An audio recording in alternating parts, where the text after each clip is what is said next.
What's up, everyone? Welcome to the first review of the channel. It is Type O Negative's Life is Killing Me.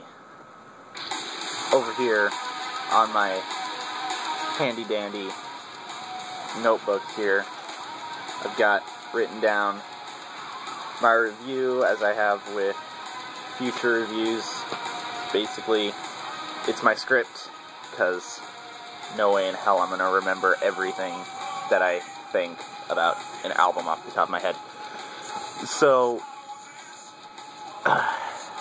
when I listened to this album the first time, it surprised me, because I'd always heard weird things about Type O Negative, like their music is and makes you want to kill yourself, and that the vocalist's voice is so deep, and just that nobody liked it, except I knew a lot of people that liked Type O Negative. So I was really confused going into this album, because I'd honestly never really listened to Type O Negative, because I never really had any interest in it because of the mixed results.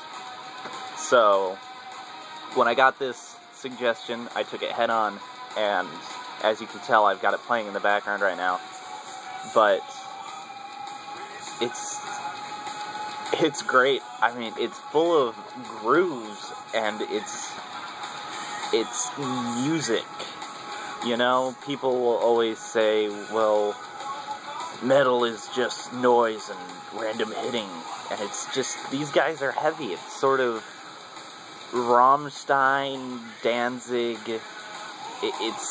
It's got that groove, and the vocalist has that really deep, lethargic voice in the background. Let me...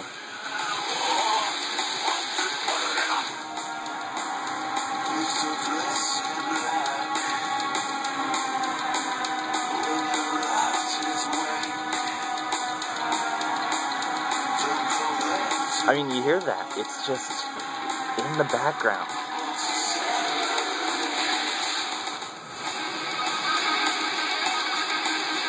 I have to stop talking for the solo.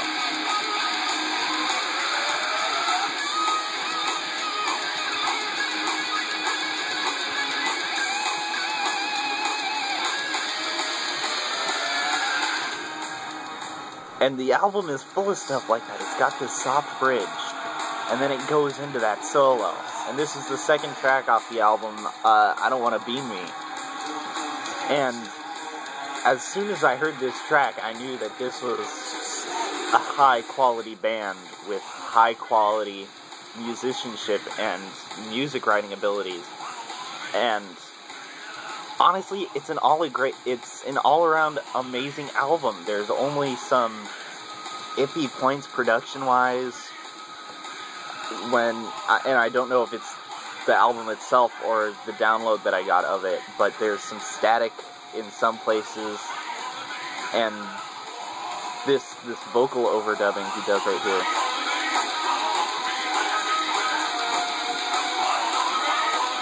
I mean, that's just so well executed that I can't say anything bad about it.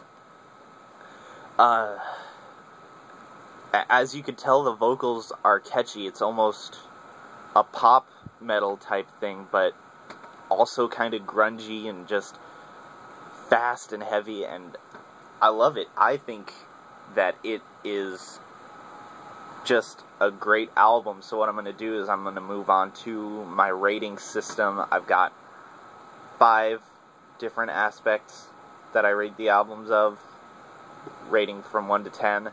I've got production, the quality of the material, the consistency and flow of the album. Just because if an album doesn't have any flow, then it's just not good. If it has one song that's like, and then it goes into some ballad like this, then there's no flow, and it just completely kills the mood of the album. But this album has an amazing mood all the way through, and I think it's fantastic. And then the last two are two that I just decided to throw in for kicks and giggles: headbangability and moshability. So for production, I gave it a 10 out of 10 because absolutely everything sounds great, and the vocals just sit in the background, sort of like they're an extra instrument almost. And I think that's really well done for his vocal style, especially right here in the...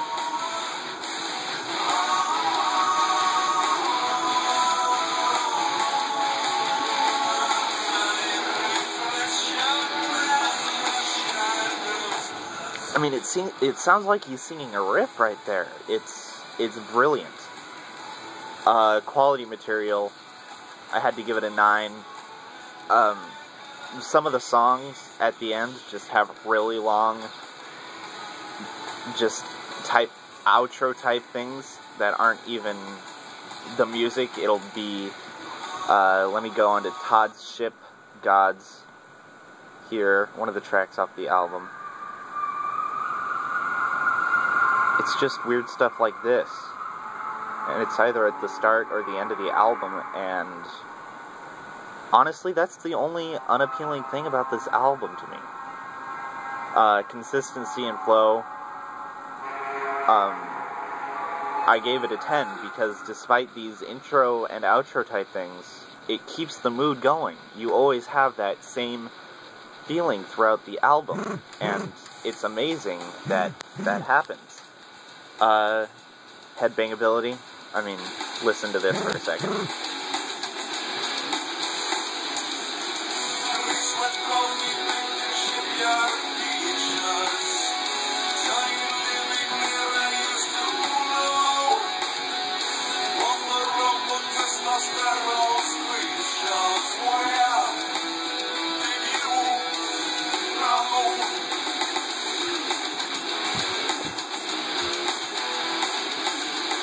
I mean, it's so easy to headbang to. I gave it a 10 out of 10 for headbanging.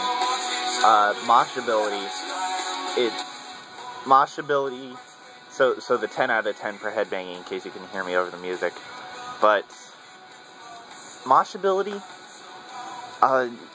it's not really an album you can mosh to. I'm not sure if the band you can really mosh to, but I only gave it a 4 for moshability because I guess it's possible, but it's not really all that fitting.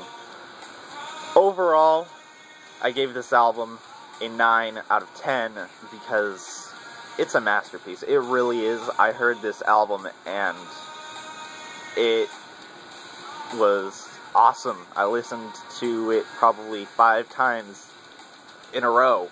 The entire album, all 15 songs, before I wanted to listen to something else. It's just that good of an album. Alright guys, that's it for this review. Up next is Extomorphs, What Doesn't Kill Me. Hope you liked this review, hope you like the next ones. Leave some suggestions in the comments of what I could do better, any reviews you want. Head over to the Facebook page, I co-admin. Metal is More Than Noise, got the Pantera Vulgar Display of Power cover as the profile picture, and I'll see you guys next time. Peace out.